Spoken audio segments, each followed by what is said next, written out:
A day na like ni Boss King, tara at panoorin nyo ako kung paano ko ginagawa ang aking negosyong chili garlic oil or chili garlic sauce. Ito, naka-ready na ang ating food processor at una kong ilalagay ang siling labuyo kasi malambot lang naman ang bawang. Isara nating mabuti at pindutin natin ang pulse either 1 or 2 kung gusto nyo nang mas mabilis makagiling. Buksan na natin. Ayan, this is we want to achieve at isunod naman natin na ang lahat ng bawang. Same procedure lang mga kaboss.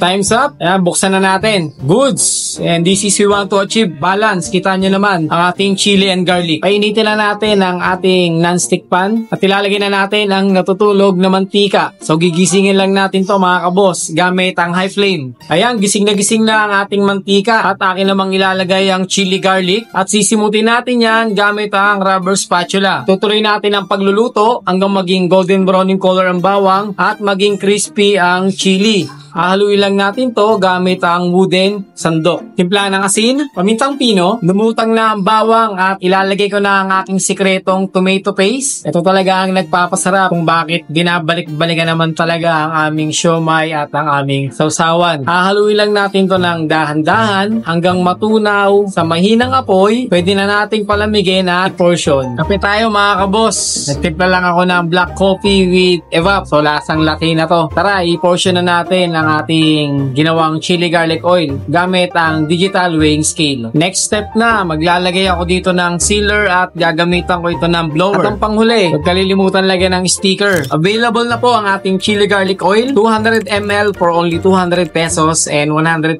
ml for only 110 pesos. Tumatagal po ito ng 5 to 6 months and 2 to 3 months once open. Order now and thank you!